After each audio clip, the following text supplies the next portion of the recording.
viéndome ganando una medalla olímpica. ¿Qué tan fácil es lograr eso luego que yo lo visualizo?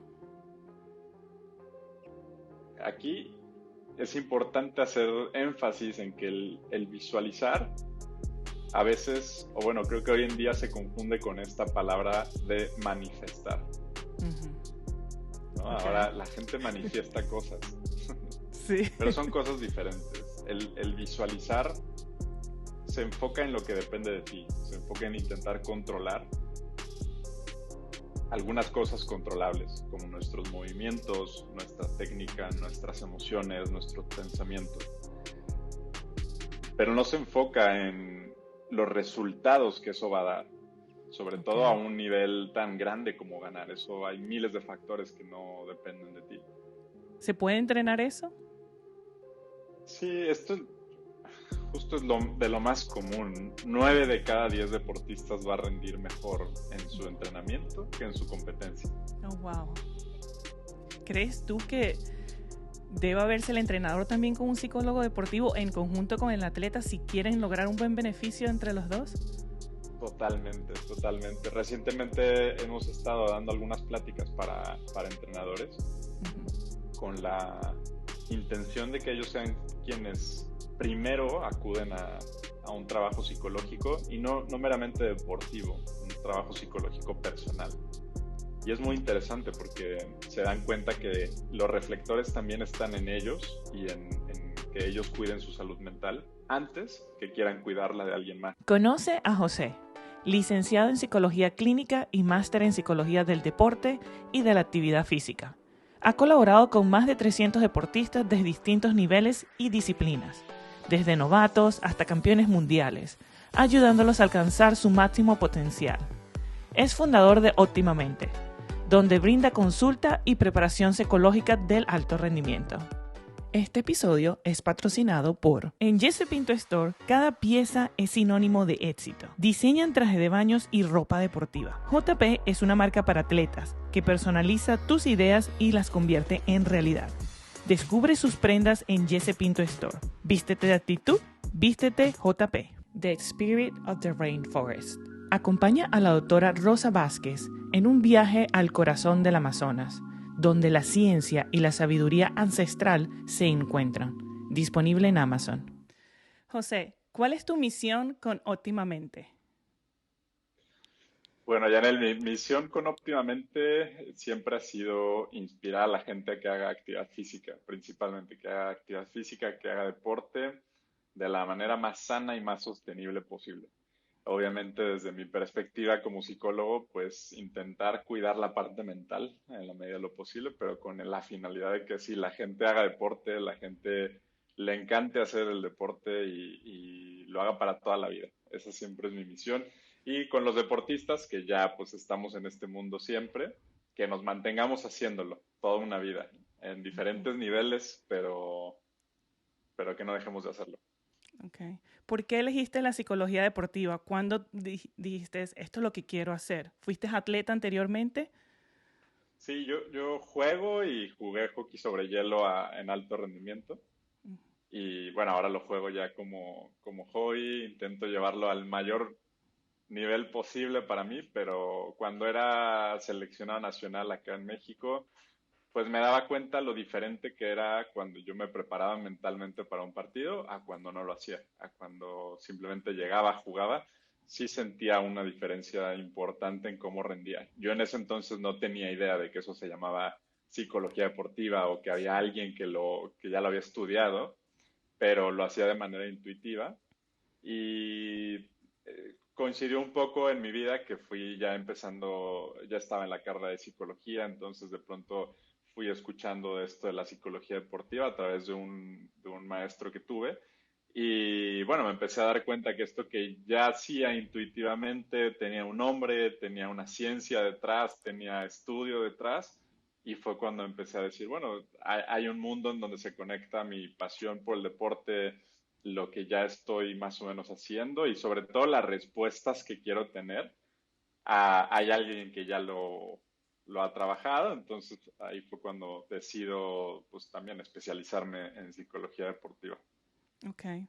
¿Tú crees que la psicología deportiva es para todo el mundo o tienes que estar en el alto rendimiento para verte con un psicólogo deportivo? No, definitivamente es para todo mundo. Sin embargo, sí te digo que hay diferentes maneras de entrar a la psicología deportiva. No es necesariamente que tengas que tener un psicólogo deportivo, que a veces creo que lo entendemos así. Decimos, si quiero psicología deportiva, tiene que ser con un psicólogo. Y yo Okay. creo que hay muchas maneras de llegar a la psicología deportiva, porque para empezar es un gasto más, es caro, eso es evidente y lamentable, pero pues sí, es caro, somos pocos y hay que cobrar por lo que hacemos. Pero creo que también no es necesario para todas las edades, para todos los momentos deportivos, ir directamente con un psicólogo deportivo. Creo que uno puede llegar a la psicología deportiva a través de lecturas, de pláticas, de podcasts, de libros, de muchas otras maneras, incluso con conocimientos que ya tienen nuestros entrenadores, nuestros fisioterapeutas, que ya conocen un poquito del tema. Creo que también por ahí se llega a la psicología deportiva. Okay. Sí, de Sí. ahí viene mi otra pregunta que mencionabas que no es, no en todo momento necesitas un psicólogo deportivo, no todas las edades. ¿Cuándo crees tú que es adecuado que un atleta empiece a verse con un psicólogo deportivo? Hablando de edad, diría que a partir de los 14 años. Sin Okay. embargo, yo personalmente hago la excepción con atletas que empiezan en deportes con una edad muy temprana. Por ejemplo, clavados, gimnasia, ballet, que empiezan muy chicos y que la edad de más alto rendimiento es muy temprana.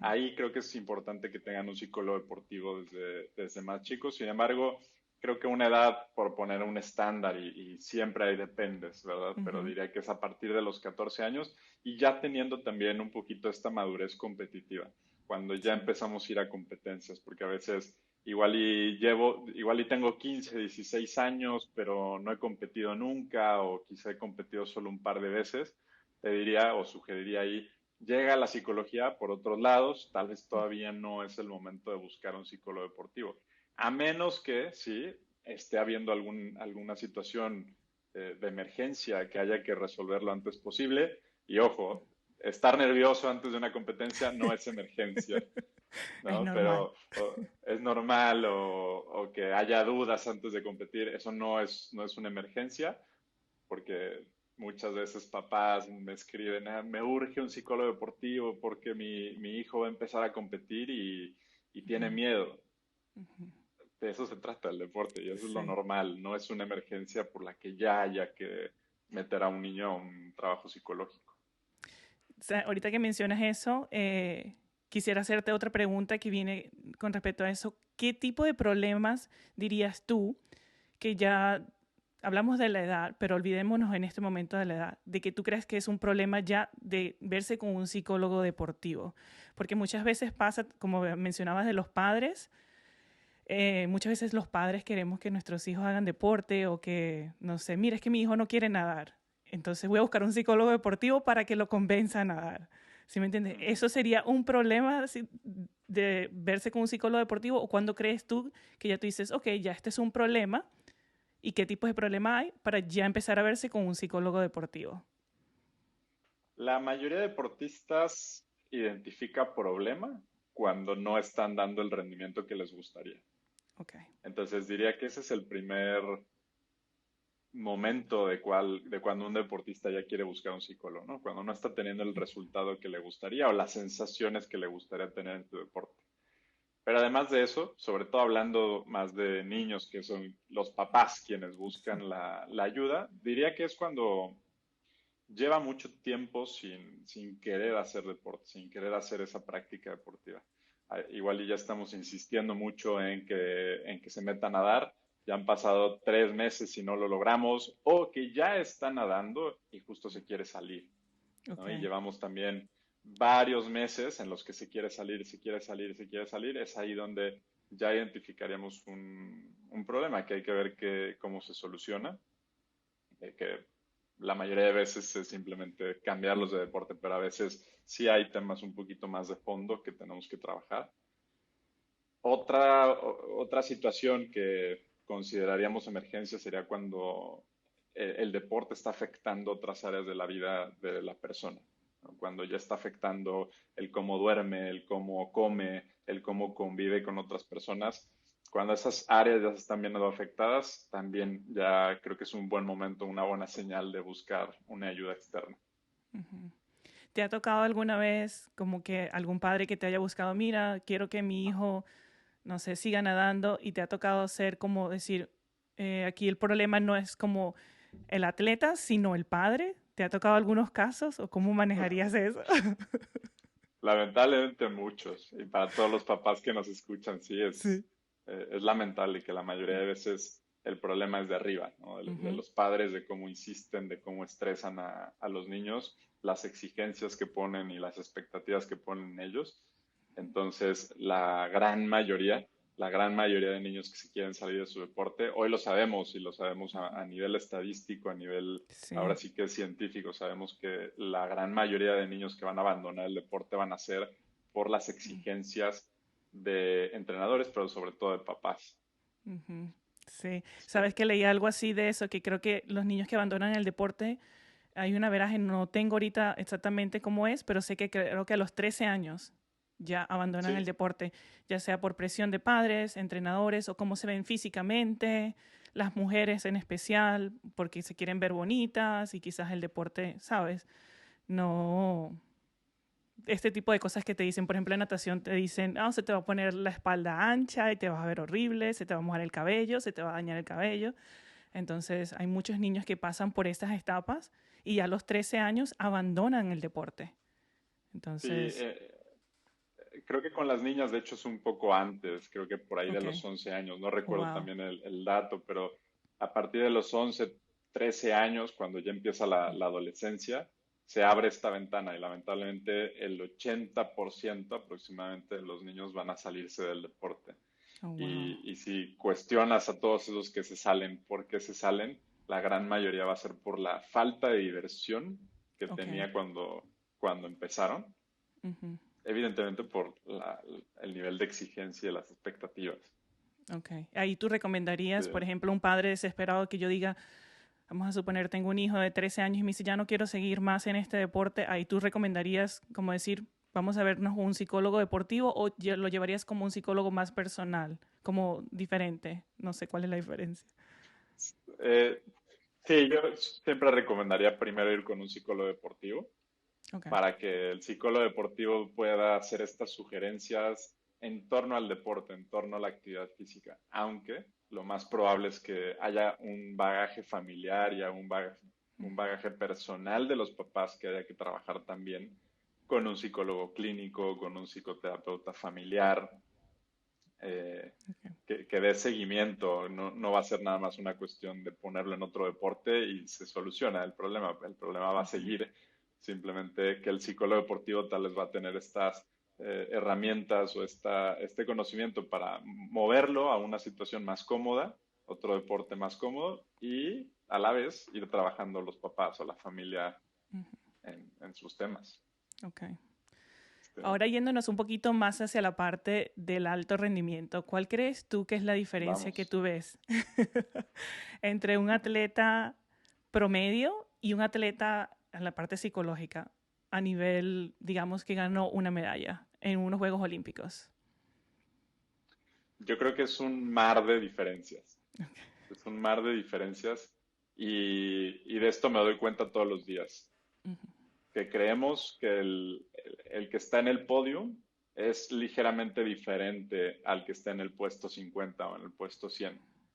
Y por lo tanto creemos que el 50 o 100 nada más tienen que hacer un par de cosas o pensar un par de cosas diferentes y entonces van a llegar al podio, cuando la realidad es que es un mar de diferencias. Para empezar en los contextos en los que vive cada uno, ¿no? ujú, El contexto social, el contexto familiar, e incluso la genética del deportista, todos estos aspectos más del contexto y que están a veces fuera del control de una persona, ahí hay mucho.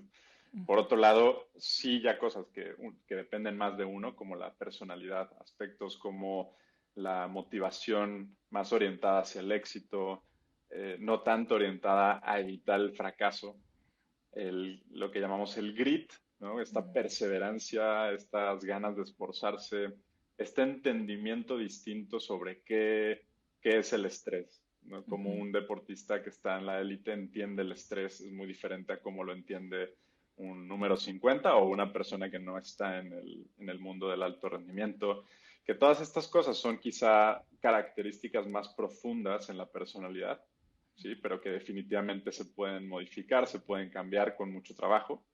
Y también habilidades más superficiales, más fáciles de entrenar, más fáciles de adaptar, como el uso de planificación de objetivos, el deportista que está arriba sabe hacia dónde va, tiene planes de hacia dónde va, cómo llegar ahí.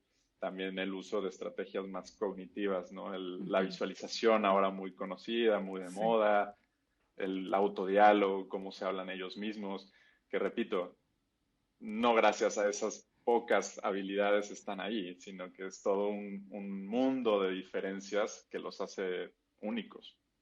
Sí, sabes que dices eso y estaba pensando cuando estabas hablando del que gana medalla y el que está a 50, la presión que siente ese que está ahí, que ganó medalla, y la presión que siente el que está atrás. Por ejemplo, me hizo recordar mucho cuando yo competí en Londres, yo Ujú. no tenía nada que perder. Para mí fue fácil trabajar la mente, digámoslo así, porque yo dije, ¿qué es lo peor que pueda pasar? Que llegue de última, pues ya soy la número última, ya soy la última. No hay peor que cosa que pueda pasar. De aquí lo que puedo es mejorar. Pero, ¿qué hay, por ejemplo, de un atleta como Michael Phelps? Que yo, o sea, mi hermana también que es nadadora, fue nadadora, ella sí tenía como la posición de que estaban esperando ella que ganara una medalla, que fuera algo como que ganara medalla. Ella no pudo dormir la noche anterior y no era ninguna favorita, habían muchísima gente. Pero ¿qué crees tú que hacen estos atletas? ¿Cómo trabajan esto para poder por lo menos dormir la noche anterior o poder nadar bajo presión? Vale, yo creo que hay muchísimo trabajo atrás de sus psicólogos y de su equipo para llegar a soportar ese nivel de presión, pero eh, para ponerlo de forma muy general, creo que Ujú. está en esta característica de cómo entienden ellos la presión, cómo incluso les gusta esa sensación. Por Sí. ahí hay un dicho muy famoso ahora de stress is a privilege, el estrés Ujú. es un privilegio. Y creo que para muchos deportistas de ese nivel, el estrés es algo agradable, el estrés es algo que buscan y para nosotros que estamos tal vez hasta acá como mortales, lo vemos como una carga inmensa y que no nos gustaría tener incluso, Sí. pero creo que para ellos es adictiva y es lo que los mueve todos los días. Eso no quiere decir que no sienten nervios la Ujú. noche anterior o que no sienten esa ansiedad antes de competir, sin duda la sienten, pero es una energía que los ayuda a entrenar a niveles impensables para alguien que vería el estrés como algo horrible y que no quiere tener en su vida. ¿Cómo trabajamos eso? ¿Cómo podemos llegar ahí? Tú mencionas, me imagino que uno entrena eso. Me imagino que entrenas trabajar bajo estrés. ¿Cómo tú como psicólogo, si yo te digo, yo vengo, digamos que soy medallista olímpica y voy por la otra medalla de oro y te digo, ay, es que el estrés me está matando, o sea, o la presión, te digo, estoy muy preocupada, tengo mucha presión con el país, me llamó el presidente, todo el mundo espera que yo gane medalla. A mí me gustaría ganar la medalla, pero tengo muchos nervios de que muchas cosas salgan mal y dejar a todo el mundo decepcionado. ¿Cómo trabajaría eso? Me imagino que eso no se puede trabajar, obviamente, el día antes de la competencia, pero si yo Claro. te digo a ti, faltan 8 meses, ¿cómo podríamos trabajar eso? Hay dos grandes cosas que me vienen ahorita a la mente. Ujú. Por un lado, lo que te decía, esta motivación hacia el éxito y no la motivación a evitar el fracaso, ¿no? Muchos deportistas, sobre todo cuando entramos ya en etapa profesional, en etapa de alto rendimiento, suelen cambiar su motivación hacia la evitación del fracaso. Ya están estas expectativas, ya están evitar perder el apoyo económico, Sí, evitar perder o evitar el regaño del sí. presidente, como decías, o de mis entrenadores. motivación que era muy distinta cuando empezaron en su deporte. Ujú. Cuando uno empieza en su deporte le da igual todo eso, Sí. simplemente quiere ir a hacerlo y ir a disfrutar y quiere ir a ganar, Ujú. ¿no? Entonces, este es un trabajo, claro, que platicamos mucho con los deportistas y que requiere bastante análisis y algunas estrategias ahí también de por medio, pero cambiar o retomar esa motivación al éxito, esa es una gran parte, que el Okay. deportista quiera ganar y lo esté haciendo porque quiere hacer las cosas, porque quiere lograrlo, no porque quiere evitar lo demás. Okay. Ese es una gran parte. Y la otra parte es siempre estar haciendo más amplio su umbral de tolerancia al estrés. Y este es un concepto que usamos mucho, bueno, uso mucho con los deportistas, el entender el umbral de tolerancia, entendiendo el techo como su capacidad de aguantar el estrés y el piso como su capacidad de generar relajación, ¿no? Y entonces nuestro entrenamiento siempre va intentando modular ahí. Cuando nuestra ventana es muy pequeña, es decir, que tenemos mala capacidad para generar relajación y Ujú. además mala capacidad para tolerar el estrés, siempre se está activando la alarma, ¿no? Porque siempre Sí. sale de ese umbral. Pero cuando empezamos, pongamos el ejemplo de sí, un nadador o un Ujú. ciclista, ¿no? Con entrenamientos de alta intensidad, muy largos, nuestra ventana de arriba nos vamos volviendo más tolerantes a ese estrés, a ese dolor muscular, a esas exigencias externas, ¿no? De entrenamiento, y nos vamos acostumbrando a ciertos estímulos. Nuestra ventana de arriba, bueno, nuestra línea de arriba se va haciendo más grande, pero falta la de abajo. A veces también tenemos que aprender a generar relajación, a generar descanso, a generar tranquilidad, llámese sueño, llámese meditación, llámese momentos de calma en nuestra temporada, para que entonces justo nuestro umbral sea muy amplio y tengamos esa certeza, esa seguridad de que vamos a tolerar más, pero si no lo logramos, después vamos a poder bajar a un buen estado de relajación. Okay, No sé entiendo. si responde Sí, la duda un sí. poco.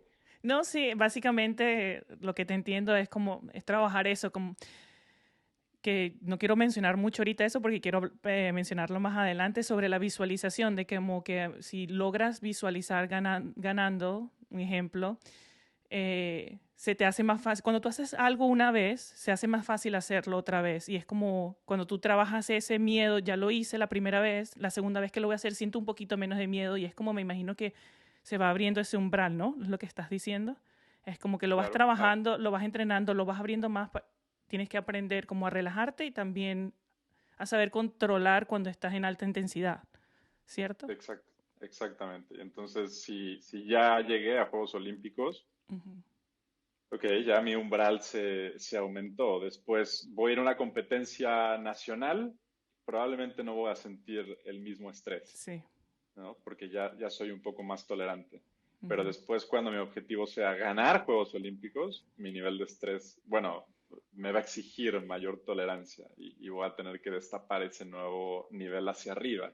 Pero ese Ujú. solo va a subir también si el de abajo va bajando, si Ujú. sigo entrenando esa capacidad de relajarme, de estar tranquilo, de, de estar en calma y paz en Ujú. ciertos momentos de la temporada y del día.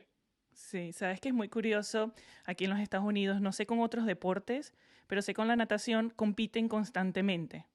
Y ahorita que Ujú. tú estás mencionando esto, creo que tiene sentido para mí de la parte de que competir para sentir esos nervios, mientras más tú compites, más tú aprendes a controlar esos nervios. Es decir, nosotros competíamos mensual, mínimo 2 o 3 veces.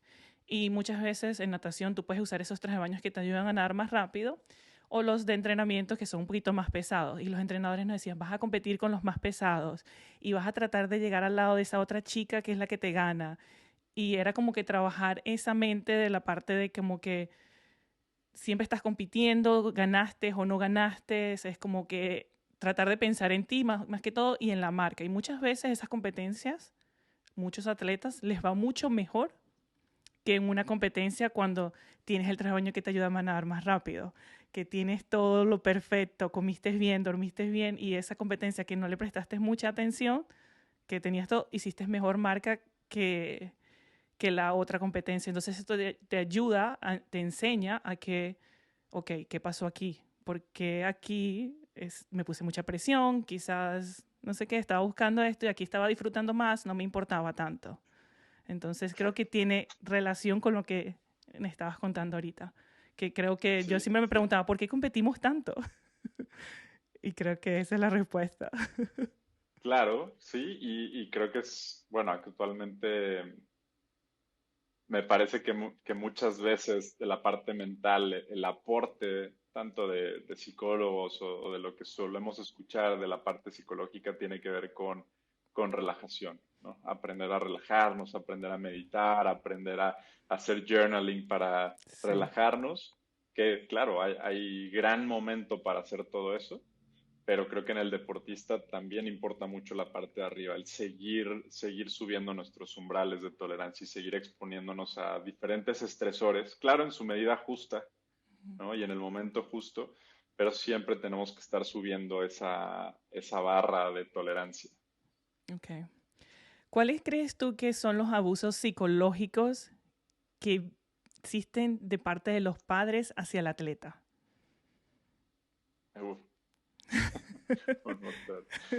El general yo creo que es poner expectativas que ellos tienen, ¿no? Estos papás que, que tal vez nunca llegaron a ese nivel o que incluso nunca fueron deportistas y que no entienden muchas veces el proceso de cómo es un proceso o una temporada deportiva, que no entienden tiempos, lo difícil que es llegar ahí y que lo minimizan. Entonces ponen expectativas poco realistas, sobreexigentes y yo estoy seguro que nunca ningún papá lo hace por mala fe, lo hace Sí. porque no lo sabe, no lo conoce, no lo entiende, pero que lamentablemente afectan muchísimo a todos estos niños que decíamos, terminan saliendo del deporte. Sí, así es, estoy totalmente de acuerdo contigo. ¿Cuál crees tú que serían esos abusos ahora de parte de un entrenador cuando psicológico hacia un atleta? Yo creo que el abuso psicológico del atleta, del entrenador, muchas veces va por por sus propios egos. Eh, Muchas veces el entrenador pelea contra otros entrenadores, pelea a veces por un sueldo, pelea a veces por una posición en un club y lamentablemente se toma el éxito de un deportista como métrica de ese Sí. entrenador. Y cuando eso pasa, cuando los clubes realmente premian al entrenador que más títulos tiene o lo felicitan más con apoyos económicos o lo que sea, empieza a generar esta lucha de egos entre ellos y lo acaban tirando con el atleta, ¿no? Lo acaban Sí. buscando en el atleta. Sí, sabes que dices eso y me hace también acordar, yo tuve la oportunidad de ser entrenadora y es un poco difícil, me pasó muchísimo y, no y estoy segura que les pasó a muchísimos atletas, muchas veces tu entrenador está furioso y te dice, eso no sirve, tú no vas a llegar donde quieres llegar, ponte las pilas, ¿sabes? No, no por hacerlo mal hacia el atleta, sino a lo mejor ese momento de furia, ¿verdad? Que tiene ese entrenador frustrado de que ese atleta no está logrando ese tiempo o esa marca o lo que sea, pero también creo que podría afectar al atleta en esa situación. ¿Crees que puede ser un abuso Sí, psicológico eso o no? sí, lo curioso con estos abusos es que para algunos afectan, para algunos otros funcionan. Sí, Muchos deportistas agradecemos haber tenido ciertas actitudes de los entrenadores, muchos otros las resienten. Es muy difícil y lo mismo que con los papás. Estoy seguro que los entrenadores siempre quieren lo mejor para sus atletas. sí, A veces hay alguno que no, pero es muy complicado el trabajo de trabajar con una persona, porque nunca sabemos exactamente cómo está sintiendo las cosas, cómo está pensando las cosas, y lo que para uno puede ser un motivador, para esa persona puede ser una exigencia absoluta. ¿crees tú que debe verse el entrenador también con un psicólogo deportivo en conjunto con el atleta si quieren lograr un buen beneficio entre los dos? Totalmente, totalmente. Recientemente hemos estado dando algunas pláticas para entrenadores Ujú. con la intención de que ellos sean quienes primero acuden a un trabajo psicológico y no meramente deportivo, un trabajo psicológico personal. Y es muy Okay. interesante porque se dan cuenta que los reflectores también están en ellos y en que ellos cuiden su salud mental antes que quieran cuidarla de alguien más. Y Wow. pasan cosas curiosas. Los entrenadores se sienten exigidos de algo que nunca se les había pedido cuidar. Okay. Y realmente son muy receptivos cuando se les habla de esa manera, cuando se les habla de cuidarse primero a ellos para poder cuidar de alguien más. Pero sí, el entrenador debería ser el primero en acudir con un terapeuta. Sí, sí, porque leí un libro del entrenador de Michael Phelps y él hablaba sobre eso, que él se le hacía fácil entrenar a Michael Phelps, pero cuando venían otros atletas, él decía que no se podía dirigir hacia esos otros atletas. Y él decía que no es necesariamente que el atleta era malo, tenía mucho talento, pero su metodología no era la ideal para ese atleta. Es Ujú. decir, como te dije ahorita, a mí me servía que me dijeran, eso no sirvió, vuélvelo a hacer. Me molestaba y, ¿sabes? Pero a otro atleta, si tú le dices eso, se pone a llorar, se siente mal, se va a casa, cree que no sirve, ¿me entiendes? Entonces él decía Sí. que para él eso fue como un reto, tratar de entender a sus atletas, que para él se le hacía muy fácil con Michael Phelps porque lo entendía, la manera que él hablaba era ideal para él, pero no necesariamente para los otros atletas. ¿Qué debe hacer un entrenador si tienes cuatro o cinco y todos son diferentes? Sé que mencionas que hacen un trabajo, pero creo que es difícil como poder decirle a este sí le puedo insultar, a este no, a este sí. ¿Cómo harías ese trabajo?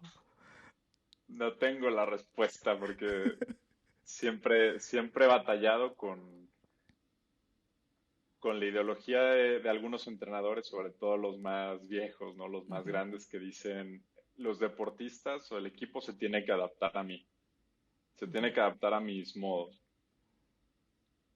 Creo que en algunas ocasiones es cierto, creo que la mayoría de veces no lo es. Ujú.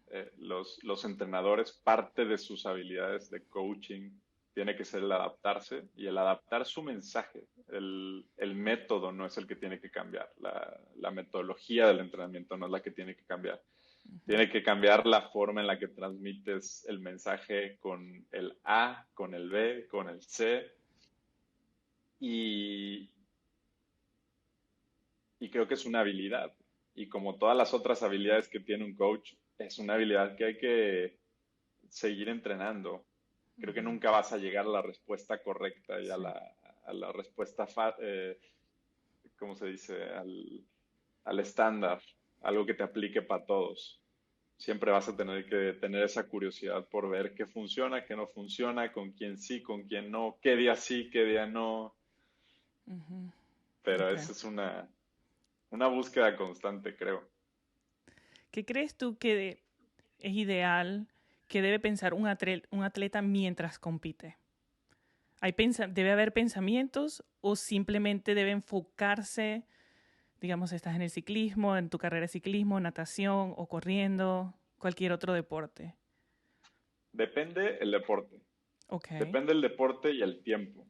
No es lo Ujú. mismo un corredor de 100 metros a un corredor de trail, Sí. ¿no? Son Mm. tiempos muy diferentes. Ok. Sí, me La imagino. regla, No, dime. sí. Sí, me imagino que vamos a hablarlo como tú dijiste, los 100 metros. Usain Bolt, por ejemplo, que corría 100, 200, que son segundos. ¿Un atleta debe pensar o no? ¿O debes pensar en la carrera, en el evento, en esos La segunditos? idea, la idea es que entre menos tiempo tengas, más automatismo debes de buscar. Ok, Y para llegar a un automatismo, la idea es no pensar o pensar poco. Lo ok. que pasa es que el cerebro siempre está sacando imágenes y palabras, ¿no? Es difícil el no pensar. Igual y Ok. lo lograste en una carrera, pero Sí. tarde o temprano aparecen pensamientos. Y entonces, lo que suelo sugerir a los deportistas es, dependiendo también su nivel de experiencia, ir intentando resumir sus pensamientos, tanto que lleguen a palabras, metáforas, imágenes, que para ellos sean importantes, para ellos digan mucho, ¿no? Por ejemplo, si este corredor de 100 metros quiere pensar algo, que piense en un león corriendo. Que para ti, para mí, igual y no significa mucho, significa un león y un animal rápido, pero igual y para ese deportista significa una postura en especial, una actitud en especial, una forma de respirar en especial y un montón de información que no tiene que ser consciente tal cual, Ok, sino que está resumido en una imagen incluso. interesante. Que quizá para un deportista con más tiempo para pensar, esa metáfora puede ser más extensa o puede haber un poquito más de instrucciones. Pero de manera muy general diría, hay que pensar poco y hay que pensar muy eficiente. Sí. Sabes que a mí me pasaba, por ejemplo, tuve la oportunidad de competir carreras cortas y largas. Pues las cortas en natación tienes que contar las vueltas. Y si te pones a Ujú, pensar mucho, que claro. pasa mucho, y me pasó muchísimo también durante mi carrera deportiva, que se me olvidaba cuántas llevaba. Y por eso es que no sé si has visto en la natación, en las pruebas un poquito más largas, tienen como una campana, que ya te Sí, faltan sí. 100 metros. Entonces, si tú te pones a pensar mucho, se te olvida cuántas vueltas llevas. Yo, por ejemplo, pensaba era siempre en la carrera en ese momento, que si estaba más rápido o más lenta, pero, ¿sabes? Jugaba mucho, me costaba controlarlo en el sentido, no sé si a otros atletas me imagino que también sentían esto de que, hoy ellas van muy rápido, no voy a aguantar ese ritmo, quizás lo baje un poquito más, pero no lo puedo bajar. Y estoy pensando, todo esto está sucediendo en mi cabeza mientras estoy compitiendo. ¿Es algo adecuado o no? Es adecuado Ok, siempre y cuando haya un plan, ok. ¿no? El plan debe de ser, y ahorita quizá hablamos un poquito más de la preparación de una competencia, pero siempre Ujú, tiene que haber un plan. ok. No siempre va a salir, pero debe de ser esta guía que nos lleve a la acción, ¿no? Saber un poco cuál era la estrategia principal, intentar adaptarnos siempre a ella. Que pasó algo diferente que no esperábamos, bueno, Ujú, resolvemos, pero luego intentamos regresar al plan A, al plan B incluso. Pero creo que sí, sí es correcto pensar. Es de hecho muy frustrante para algunos deportistas escuchar esta falsa creencia de que no hay que pensar. ujú, Porque a veces el entrenador lo dice, no, mente en blanco. sí, Y les frustra que no pueden poner la mente en blanco. sí. ¿Qué es la mente en Cuando, blanco? O ¿qué sea, es la mente en blanco? exacto. Para Sí, mí, por ejemplo, yo me imagino una pared blanca. ¿Eso es la mente en blanco? Porque otros dicen la mente en blanco es que pienses en una sola cosa. O es en blanco realidad, o sea, una pared blanca. ¿Cómo es la mente en blanco? yo no la he encontrado. No me he encontrado la pared blanca. Y tampoco creo que sea lo adecuado en una competencia, mucho menos si estamos Sí. compitiendo contra alguien más o nos tenemos que estar adaptando a diferentes situaciones de acuerdo a la competencia. Creo que tenemos que pensar y tenemos que razonar. Claro, rápido, eficiente, pero el mito de la pared blanca o del pensamiento en blanco, creo que es eso, más un Ujú, mito que una sí. realidad. Sabes que mencionabas la parte de adaptarnos cuando estamos compitiendo. Vienen esos pensamientos y no sale como queremos, pero adaptarnos rápido. ¿Cómo trabajamos eso para adaptarnos rápido? En esa, por ejemplo, yo pienso eso igualmente otra vez en la natación, donde yo pensaba salir a este ritmo, pero veo que todas las otras chicas salen mucho más rápido y yo digo, si salgo mucho más rápido no voy a aguantar. ¿Cómo hago para confiar en mí y seguir en ese ritmo? Porque quizás más adelante las alcanzo. ¿Cómo trabajas eso? ¿Cómo un atleta podría trabajar eso para adaptarse y decir, ok, esta es la decisión que voy a tomar? Porque esto, yo tenía un plan, pero el plan se desvió un poco y esta es la decisión que voy a tomar. Porque tiene que ser Algo así tiene que ser una buena decisión, que muchas veces no sucede, pero ¿cómo hacer para tomar esa buena decisión en ese momento? Tú lo decías hace rato cuando hablábamos de que a veces las mejores competencias o las buenas competencias no fueron perfectas. No llegabas con el traje ideal, no llegabas en las sensaciones perfectas de tu temporada.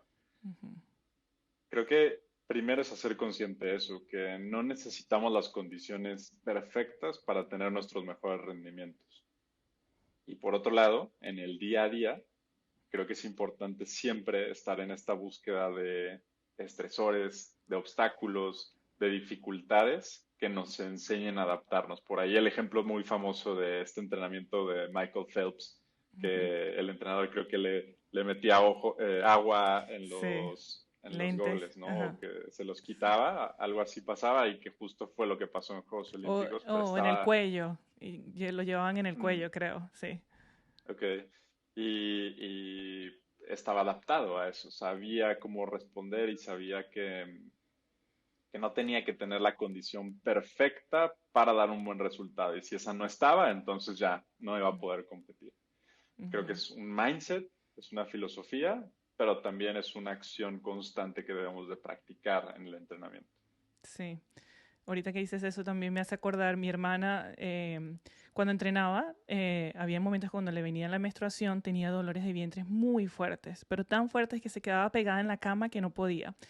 Y cuando estábamos aquí en Estados Unidos, antes de su preparación para Londres, ella cada vez que le venía la menstruación, el primer día, que era el más duro, ella no iba a entrenar, no se podía ni siquiera levantar de la cama. Y yo llego al entrenamiento y el entrenador me dice, ¿dónde está tu hermana? Y yo que no, se siente muy mal, de verdad está muy mal. Y él me dijo, ¿qué pasa si eso llega a pasar en los Juegos Olímpicos de Londres? En su evento que ella está compitiendo, que es el favorito donde ella tiene que ganar una medalla. Y le viene la regla ese día a su evento. ¿Cómo ella va a saber qué hacer si no entrena con eso?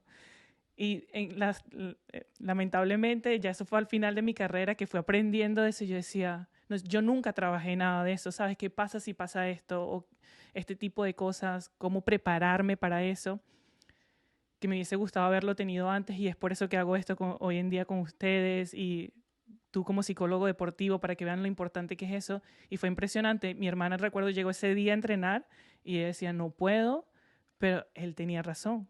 ¿Qué pasa si tú llevas 4 años trabajando para unos Juegos Olímpicos y te viene la menstruación ese día y es tu evento donde el que tanto has soñado? Tienes que saber trabajar con eso para poder competir. Yo, la verdad, digo, wow, me hubiese gustado aprender muchísimo de eso, trabajar ese tipo de cosas. Problemas que yo tenía como atleta, que los nervios, por ejemplo, ¿sabes? A veces entrenaba mejor que lo que competía. Y eso pasa Ujú. muchísimo. Ves atletas que hacen buenos tiempos en entrenamientos, pero cuando les toca competir, mm, hacen unos tiempos que a mí me pasó muchísimo, que yo decía, pero es que esto lo hago yo hasta nadando suave. Estoy preparada. ¿Qué me pasó? Estaba muy nerviosa, no me preparé bien, no practiqué bien, no me, mi mente falló, ¿sí me entiendes? Entonces, Sí, me imagino que se entrena, ¿se puede entrenar eso? sí, esto justo es de lo más común. 9 de cada 10 deportistas va a rendir mejor en su entrenamiento que en su competencia. Oh, wow. Y creo que Eso para es bastante. empezar, sí, y creo que para empezar tenemos que entender que eso es así, Ok. porque volvemos al caso de los papás y la sensación de alerta. Creen que es algo normal, o creemos a veces como deportistas que debemos de competir igual que como entrenamos. Ujú. Pero esto es un mito, es una falsa creencia, Ok. porque las condiciones de la competencia son muy diferentes en ocasiones al entrenamiento.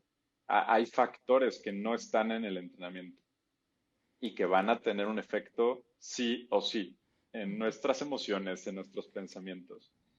Y por lo tanto, no debemos de entrenar para llegar, incluso hay atletas que entrenan pensando que en la competencia van a dar un saltito y van a dar mejores tiempos o van a hacer mejores puntuaciones. Esto es 1 de 10. Ujú. Esto va a pasar 1 de 10. Lo más probable es que tu rendimiento sea un poco menor y por lo tanto, yo siempre les digo, entrena un poco mejor o busquen entrenamientos dar un poquito más para que tu piso en competencia sea el buen rendimiento, o sea, tu personal best, tu mejor marca, sabiendo que vas a competir peor de lo que entrenas. Pero por otro lado es esto que hemos hablado, los estresores que debe de tener el entrenamiento. En ocasiones estos estímulos que va a haber en una competencia, sí podemos intentar recrearlos en un entrenamiento. Y ojo, esto no significa que entonces todos los entrenamientos tenemos que ir no sé, ir con la regla o ir sin Sí, las gafas y todos los entrenamientos tienen que ser súper estresantes. No, para nada. Hay momentos para hacerlo, hay días para hacerlo, pero sí debe ser siempre parte de un entrenamiento el poner estos estresores, el poner estos retos, el poner estos estímulos que generen estrés y busquen esta adaptación más mental que física. sí, sí, yo, exacto. Y si sucede una vez, ya estás preparado la segunda vez que sucede. Si tú dices, por ejemplo, se me cayeron los lentes, bueno, ya yo lo practiqué en el entrenamiento, me imagino que hay que darle como lo hice en el entrenamiento. No fue sorpresa. Ya he practicado Exacto. esto, me imagino. ¿Qué Y, debe y pensar? es muy fuerte, Ajá, perdón, no, es muy fuerte cuando tú simulaste algo en un entrenamiento, el deportista lo logró y pasa en la competencia, es muy fuerte cuando le recuerdas, ¿te acuerdas de aquel entrenamiento que sí, hicimos esto y que pudiste? Ah, es verdad. Tú notas cómo su cara cambia por completo, su actitud sí, cambia al saber que ya lo lograron y no es un reto que no pueden sobrellevar. es así, Entonces, es así. sí, es muy Sí me interesante. pasó varias veces. Ahora quiero ir una última pregunta antes de empezar con las visualizaciones, que Ok. es muy popular. ¿Qué debe pensar un atleta? Va de último. ¿Qué le podría ayudar a un atleta que va de último? Es una carrera larga, no es una carrera corta. Tú puedes ver que ya vas de último. ¿Cómo, qué motivación nos debemos dar para seguir, para terminar ese evento? Difícil. Sí. Te pregunto porque me pasó muchísimo, especialmente cuando uno compite a nivel internacional, los latinoamericanos, siempre estamos de últimos. Y yo decía, muchas veces ya yo quería salirme. Yo podía llegar, ¿sabes? Como yo puedo llegar, pero ¿para qué?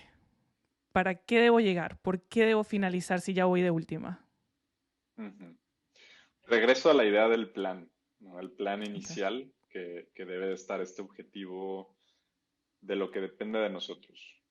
De ti depende un poco la marca que haces. No depende de tu puesto o tu lugar en una tabla o en un podium. No depende de ti. Estás compitiendo con otras personas que también quieren ganarlo. Eh, Creo que por eso es tan importante el tener unas marcas personales que cumplir de cada competencia.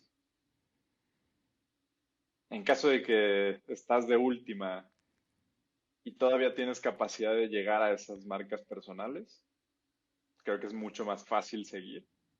Y en caso de que ya no vayas a llegar a esas marcas personales, ya te das cuenta que ni siquiera esas las cumpliste, creo que en los valores personales hay mucha fuerza.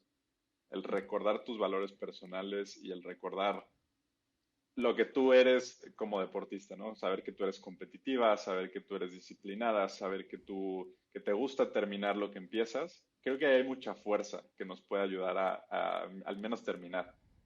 Ujú. Y terminar con buena sensación, volvemos a lo mismo, ¿no?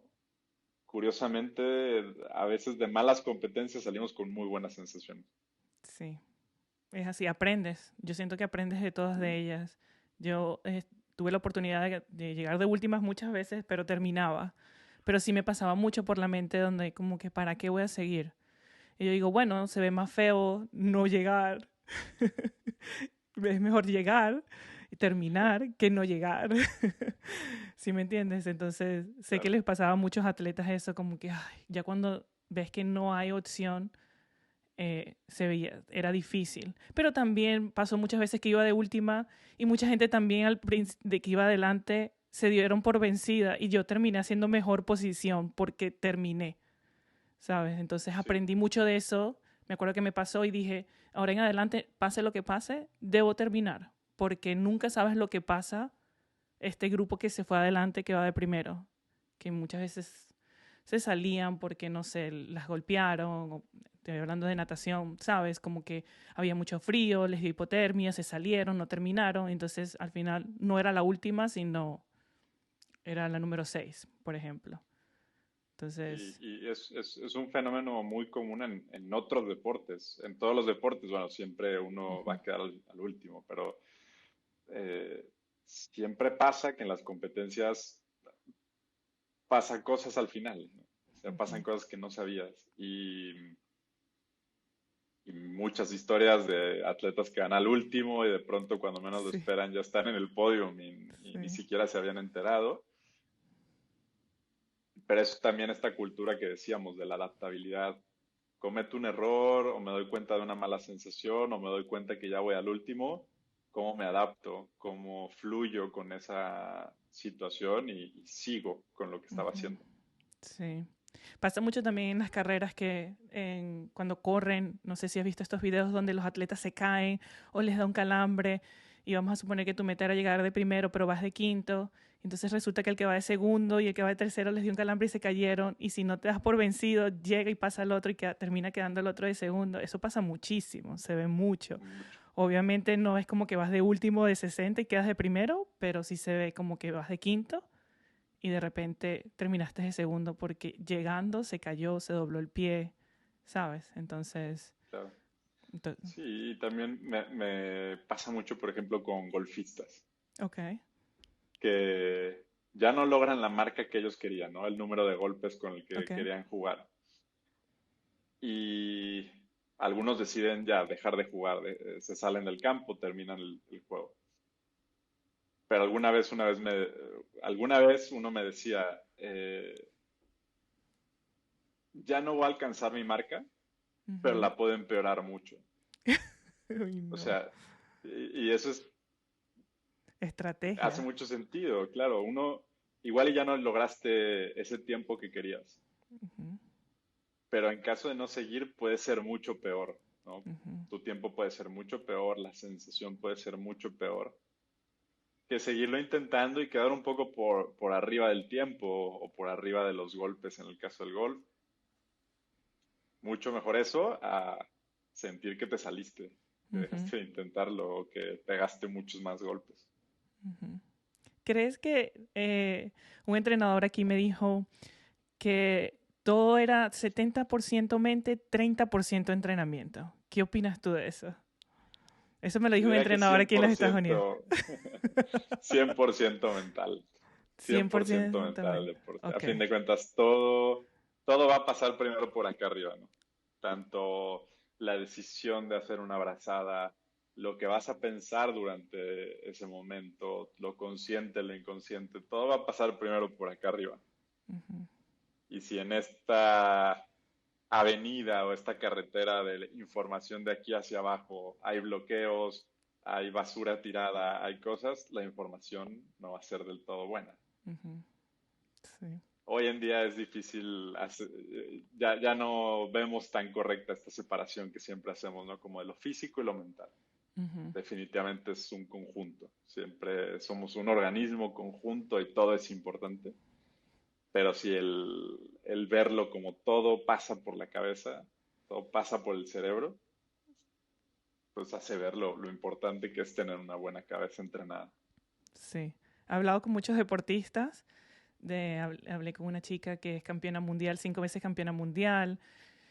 Mi hermana que estuvo finalista olímpica, ¿sabes? Y es curioso porque todos opinan, la mayoría de ellos que están en la élite arriba, piensan que es más entrenamiento que la mente. Ellos le dan un poquito a la mente, le dan más al entrenamiento. Y por ejemplo, voy a dar un ejemplo aquí de mi hermana y yo, nadábamos los mismos eventos. Ella y yo éramos rivales, pero en el agua. Somos muy unidas fuera del agua. Y yo la veía entrenar y yo podía entrenar mucho más rápido que ella. Ella es súper floja para entrenar. Pero cuando le tocaba competir era otra persona. Era totalmente diferente.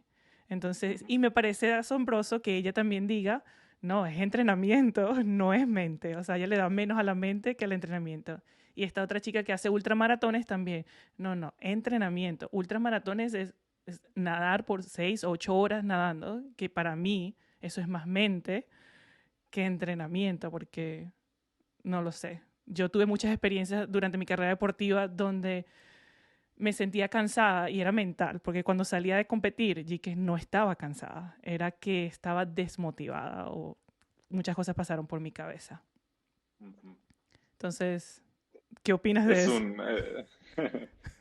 sí, yo siempre, a veces cuando doy pláticas a grupos, pues siempre les pregunto, ¿cuánto mental creen que es su deporte? Ujú. Siempre hay un 70, 80, 90%. Y luego la pregunta es, ¿y qué tanto dedicas de tu entrenamiento a lo mental? Ujú. 0%. ¿No?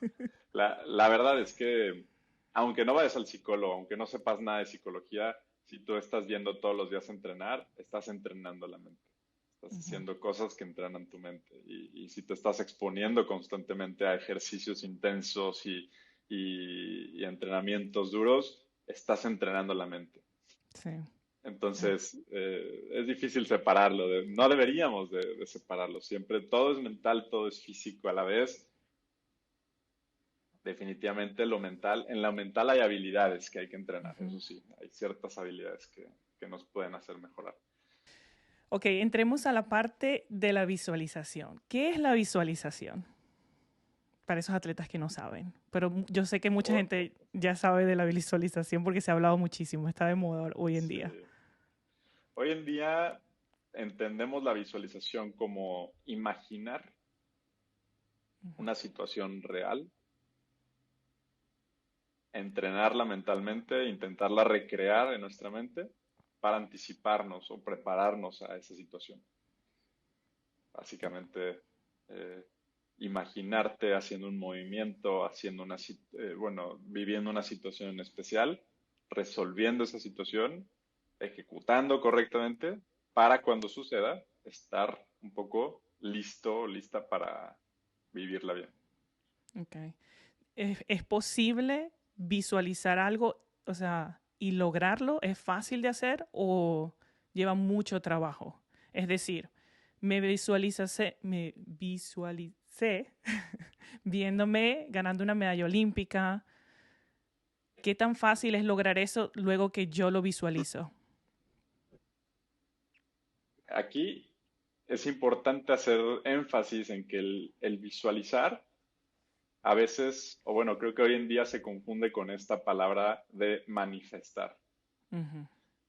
¿no? Ok. Ahora la gente manifiesta cosas, Sí. pero son cosas diferentes. El visualizar se enfoca en lo que depende de ti, se enfoca en intentar controlar algunas cosas controlables, como nuestros movimientos, nuestra técnica, nuestras emociones, nuestros pensamientos, pero no se enfoca en los resultados que eso va a dar, sobre Ok. todo a un nivel tan grande como ganar. Eso hay miles de factores que no dependen de ti. Oh, wow. Ok. Cuando visualizamos, intentamos enfocarnos en lo que sí podemos controlar, no en el resultado que eso va a dar en un podium o sí, en una posición de Ujú. tabla.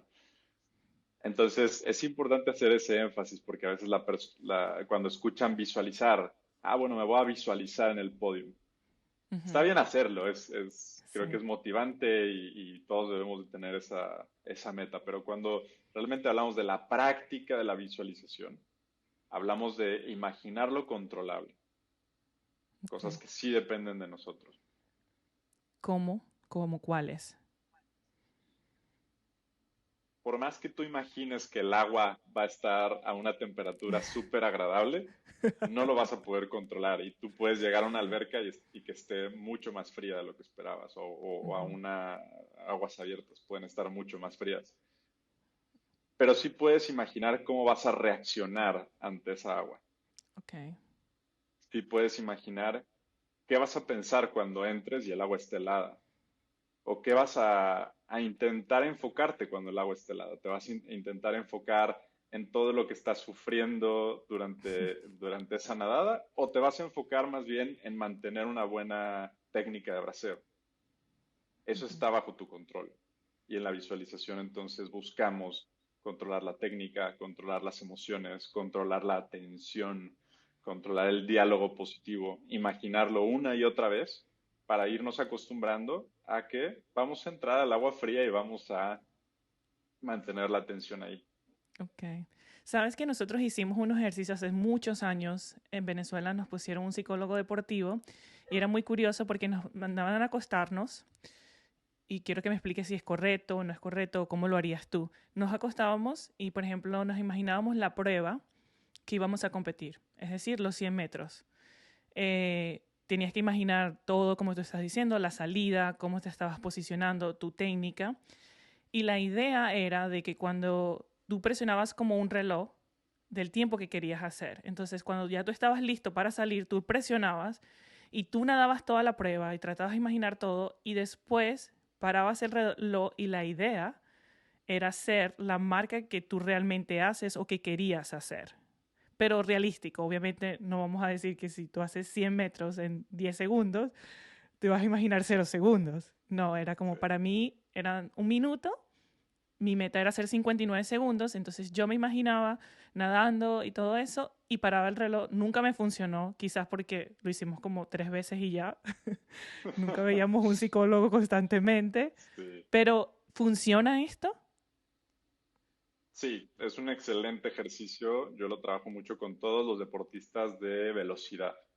Llámese natación, llámese atletismo, llámese ciclismo, en donde su prueba va a durar quizá menos de un minuto Ujú. eh, o poco tiempo, no deportistas que va a durar horas su prueba, pero es un excelente ejercicio para imaginar todos los movimientos y todas las sensaciones que quieres tener en ese momento y además tener la percepción del tiempo Ujú. durante esa actividad. Porque es muy diferente un minuto si estás nadando a un minuto si estás en la grada. Sí, Se siente diferente. sí. Entonces sí, es un muy buen ejercicio. Yo tengo varios casos de Ujú. deportistas que son excelentes imaginando su prueba en En el serio. objetivo que tenemos, porque requiere mucha práctica. Sí. 3 veces no es suficiente. Lo hacemos cientos de veces para que tengamos esa capacidad de frenar el cronómetro en donde queremos el objetivo. Pero es un muy, muy buen ejercicio. ¿Te ha pasado con los atletas que han logrado esa marca que visualizaron? Sí, Sí. sí, mucho. Wow. Definitivamente no es solo por la visualización, Sí. implica también todo su trabajo aparte, pero es muy bonito y es muy interesante ver cómo para que podamos competir con esos tiempos, primero tenemos que estar acá arriba convencidos de que Ujú. se va a poder hacer. Tenemos que tener una competencia en nuestra cabeza que logramos ese tiempo, cómo era el ritmo, cómo era la fuerza, la energía que teníamos que tener para llegar a esa marca. Si acá arriba no está, difícilmente va a pasar en la realidad. Te pasó también, sabes que a nosotros nos comentaron en ese entonces cuando empezamos a hacer esa visualización hace muchos años atrás, ellos nos dijeron que muchos atletas incluso lograban tener pulsaciones que tenían durante compitiendo. Están totalmente acostados, pero se están imaginando que están compitiendo y le tomaban las pulsaciones y sus pulsaciones estaban como que si estuvieran compitiendo. ¿Eso es cierto? Oh, wow. Claro, porque ese es el principio de por qué funciona la visualización. Decimos que cuando imaginamos, nuestro cerebro sabe de alguna manera que estamos imaginándolo, pero intenta simular un poco las reacciones que tendría en ese momento. Y Ujú. algunas regiones de nuestro cerebro incluso se activan de la misma manera. Lo que Ujú. pasa, nuestro cerebro no es tonto, ¿verdad? Sabe que no Sí. estamos ahí, pero intenta simular muchas cosas. Y yo les demuestro así con varios experimentos a los deportistas cómo nuestros músculos reaccionan, nuestro corazón reacciona, nuestras emociones reaccionan, sobre todo cuando hacemos una visualización de muy buena calidad. No todo mundo tiene la capacidad de visualizar con tanta definición. A veces hay que entrenar un poco esa capacidad, Ujú. pero tampoco tenemos que hacer un video en 4K, en HD.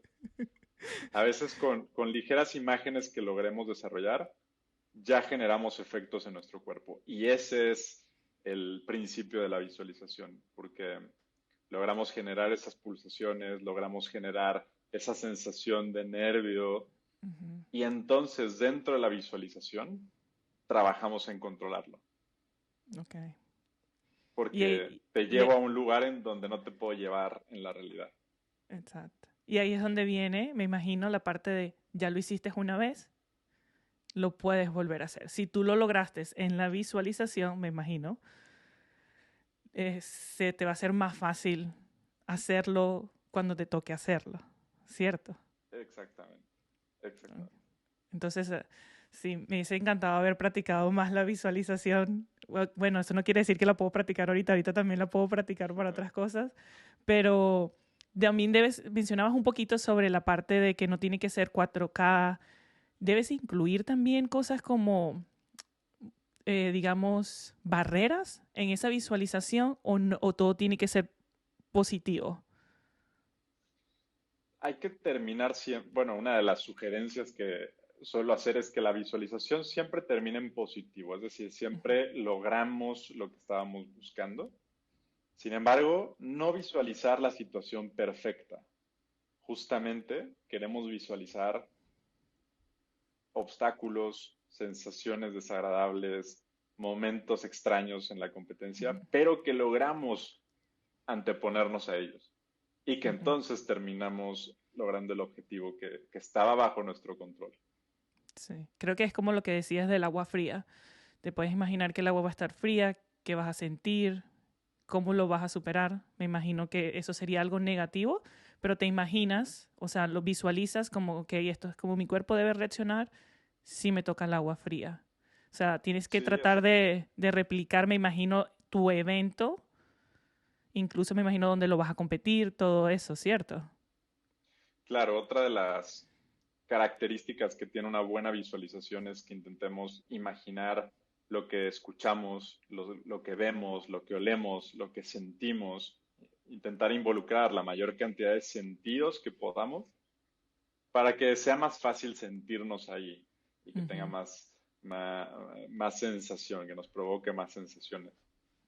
¿Cuántas veces? También Oh, dependerá, no, perdón, también sí. dependerá a veces si buscamos una visualización totalmente agradable, cuando queremos justo eso, aumentar la motivación, aumentar la confianza. Bueno, es bueno pensar en que todo va a salir bien y todo va a ser muy agradable. Y a veces también usamos la visualización negativa.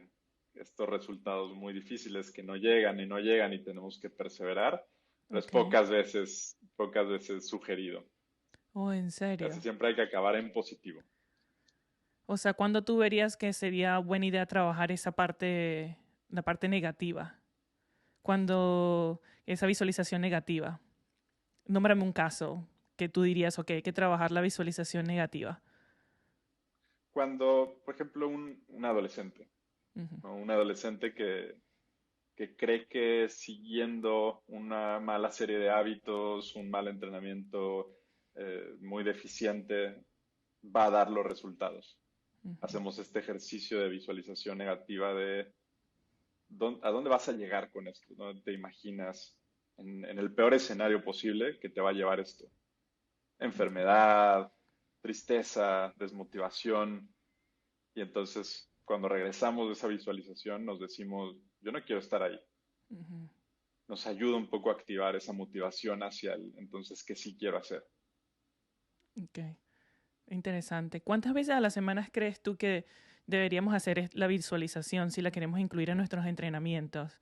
¿Cuánto recomiendas tú para lograr ese éxito de visualizarnos, logrando esa marca, la técnica, incluso hasta subir nuestras pulsaciones en ese momento, sentir los nervios, todo eso, hacerlo perfectamente para lograrlo después en una competencia? Yo sugeriría verlo como lo vería un entrenador, un preparador físico. Okay. La visualización también es carga. La, los pensamientos también son carga y por lo tanto, así como no irías a una competencia todos los días porque te cargarías demasiado, no vas a imaginarte en la competencia todos los días o no vas a imaginar un entrenamiento súper demandante todos los días.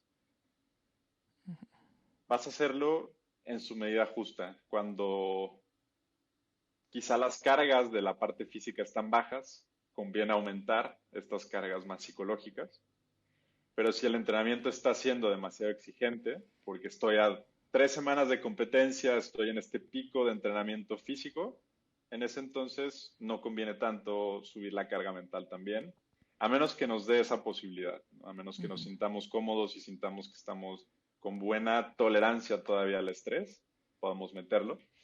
Pero sí es importante cuidar esas cargas, porque a veces estamos en un momento de nuestra vida o en una temporada en la que no queremos estar pensando en la competencia y no es necesario. Hay mucha carga y ahí tenemos que disminuir. Entonces no hay un parámetro así que aplique para todos, creo que siempre depende del momento de la temporada, lo cercano, lejanos que estemos a las competencias. Okay. Creo que, bueno, por eso sería mejor verse con un psicólogo deportivo que te ayude y te diga, ok, Claro, vamos a preparar eso. Sabes que definitivamente. tú mencionabas algo en tus redes sociales, ya vamos a ir cerrando, sé que para no abusar de tu tiempo, pero mencionabas algo muy importante que quiero tocar aquí, que me llamó la atención, fue sobre el calentamiento. Es para, la gente cree que el calentamiento es para calentar los músculos. Bueno, es para calentar los músculos, pero también se utiliza para mejorar, dijiste, creo que algo, lo cognitivo, ¿no me equivoco? Ujú. Explícame un poquito más de eso. Nunca había escuchado eso. Bueno, la idea del calentamiento no es calentar el músculo como tal. El Ujú. músculo no requiere mucho calentamiento. Ok. El calentamiento en sí lo usamos para estimular nuestro sistema nervioso y que sepa que ya se tiene que mover, ¿no? Nuestro sistema nervioso va desde el cerebro hasta prácticamente todas las áreas de nuestro cuerpo, a través de nuestros nervios.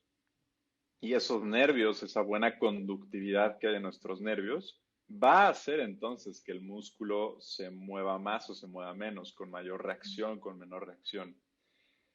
Y entonces, bueno, esta idea del calentamiento más de tipo cognitivo, o Ujú. principalmente de tipo cognitivo, es una forma de nombrarlo, pero a fin de cuentas todo calentamiento activa un poco el sistema nervioso. Lo que pasa es que a Sí. veces cuando estamos calentando creemos que solo estamos calentando el músculo y no activamos el cuerpo en todas sus posibilidades reactivas que podría tener. Y pasa, no sé si te ha pasado a ti, que calentamos, pero aún así ya nos toca competir o ya nos toca entrenar y sentimos la cabeza como que apagada, Sí. ¿no? Como que acá arriba sigue apagado a pesar de que los músculos ya llevo una hora moviéndolos. Sí. También acá arriba hay funciones que voy a usar en mi entrenamiento o en mi competencia. Funciones como tu atención, tu toma de decisiones, tu memoria, tu velocidad de reacción, que son capacidades que están acá arriba inicialmente. Wow. Y si mi calentamiento es nada más mover los brazos en círculos y hacer un trote, no estoy estimulando esas capacidades. Wow. Sabemos que cuando las estimulamos un poquito, por ejemplo, mi atención, si te pongo a hacer algún ejercicio en donde tengas que estar atenta durante 5 minutos, por poner un ejemplo, 5 minutos tienes que estar atenta, y yo después te pusiera una prueba de atención, vas a rendir mejor a que si te la pusiera de la nada, súbitamente. Y Ok. bajo esa misma hipótesis decimos, bueno, si estimulamos ciertas capacidades mentales que vas a usar, en el caso de la natación, vas a usar esa tensión sostenida, vas a usar un poco si esa toma de decisiones, de acuerdo a cómo van las demás, vas a usar también ese diálogo interno. Esas capacidades, si las logras estimular un poco antes, la hipótesis es que entonces va a ser más fácil que las utilicemos después. Ujú. Ok. Pero entonces Fíjate, el es, calentamiento. Es súper Dime, interesante dime. eso que dices porque lo vi en uno de tus videos y me pasó muchísimo, sí. Eso que dices, nosotros de por sí en natación tenemos que calentar y muchas veces no compites sino hasta 2 horas después. Entonces yo me decía, eso no me va a servir y muchas veces sí llegaba y competía sin calentar. Entonces para mí era como, sí, no me sentí que calenté bien y es el mismo calentamiento que siempre hago, pero que me pasó, ¿sí me entiendes? Entonces vi estos ejercicios que tú estabas mostrando en los videos, tiene que ser algo en específico o puede ser cualquier cosa sencilla para activar la mente en ese momento. Son cosas muy sencillas Ok. que en general buscan atrapar la atención, ampliar tu gama de respuestas, Ujú, ¿no? Ejercicios en donde uno va a reaccionar de diferentes formas a novedad, ¿no? A ujú. esta sensación un poco como de juego. Por eso usamos Sí. muchas veces pelotas de tenis Ajá. y se cae para allá y luego no la cachaste y tienes que ir por ella. Pero todo eso está activando nuestra toma de decisiones, nuestra atención, eh, y nos está llevando a mover el cuerpo no de forma tan rígida, de una forma que ni siquiera vamos a usar en una Ujú, competencia realmente. Entonces no son cosas complicadas, de hecho tienen que ser variadas, eso sí, ujú. muchos estímulos diferentes, Diferente. estímulos visuales, estímulos auditivos, estímulos táctiles, sensoriales, estímulos de movimiento, pero toda Ok. esa amplia gama de estímulos que le vamos a meter a nuestro cerebro es lo que va a hacer entonces que el Ujú. sistema se active un poquito más de acá abajo hacia afuera, digamos, y no solo el músculo. Ok. ¿Cuánto tiempo en avance lo recomiendas? Es decir, me toca competir en 5 minutos o me toca competir en 2 horas. ¿Cuándo podría yo hacer este tipo de ejercicios? ¿En qué momento es ideal para todavía mantener esa tensión? Yo siempre lo sugiero 20 minutos antes del calentamiento general que ya Ok. sueles hacer, ¿no? Durante 20 minutos, calentar un poquito la tensión, hacer algunos juegos de pelotas, Ujú. de movernos en diferentes posiciones, tocarnos, tocar el cuerpo. Todo esto 20 minutos. El equilibrio también, mover mucho la cabeza, ponernos en diferentes posiciones para ya después hacer el calentamiento más enfocado a los músculos y a los movimientos más específicos de nuestro deporte. Ok, ok. Ujú. Bueno, ya para cerrar, ¿qué consejo le darías hoy en día a los atletas jóvenes y a los padres que nos están escuchando en este momento? Muchos consejos, muchos consejos. El consejo que últimamente recomiendo más Ujú, sería el no tenerle miedo al estrés, el ver el estrés como algo necesario en nuestras vidas. Lo que nos hace vivir es el estrés, esta adaptación tan buena que tenemos como seres humanos viene a partir del estrés. ujú. Y como te decía, creo que hoy la psicología se busca, bueno, se siente mucho como esta ausencia de estrés. Y hoy necesitamos más estrés que nunca, creo, Sí. tanto físico como mental, pero eso sí, aprendiendo siempre también a detenerlo cuando hay que detenerlo y Ujú, aprender a bajar ese umbral de relajación, ujú. pero dejar de tenerle miedo al cortisol, también no es muy de moda, Sí, y aprender a que nuestro cuerpo lo vea como algo necesario, agradable. sí. ¿Y a los padres? ¿Es lo mismo? Yo diría que lo mismo. Em- eh, enseñar a los niños a ser resilientes, a enfrentarse a desafíos, a estresarse Ujú. también y Sí, tener esas herramientas siempre para ayudarles a resolver, ayudarles a adaptarse, pero no ujú, herramientas para evitar el estrés. sí. Creo que fracasar es importante, que yo siento que es Muy, parte del estrés y muchas veces queremos evitar fracasar para que todo salga bien, pero pienso que del fracaso también es cuando más aprendes. exactamente, exacto. Bueno, bueno, José, gracias por la oportunidad. Siento que tenía como 1000 preguntas más, pero quizás hagamos otro. Sí, yo sé, Jess. Gracias por tu historia, por esta información tan importante y la gente que nos está escuchando. Espero que te busquen, que siento que es muy importante esa psicología deportiva en los atletas, en el alto rendimiento. Lamentablemente en Latinoamérica hay que apoyar más eso. Como tú dijiste, son muy pocos y todos necesitamos de gente como tú preparada. Así que muchas gracias. Gracias. Gracias a ti, Janet, por la invitación. Un gusto y sí, ojalá después podamos hacer una segunda parte. Sí, así será. Este episodio es patrocinado por... En Jesse Pinto Store, cada pieza es sinónimo de éxito. Diseñan traje de baños y ropa deportiva. JP es una marca para atletas que personaliza tus ideas y las convierte en realidad. Descubre sus prendas en Jesse Pinto Store. Vístete de actitud, vístete JP. The Spirit of the Rainforest. Acompaña a la doctora Rosa Vázquez en un viaje al corazón del Amazonas, donde la ciencia y la sabiduría ancestral se encuentran. Disponible en Amazon.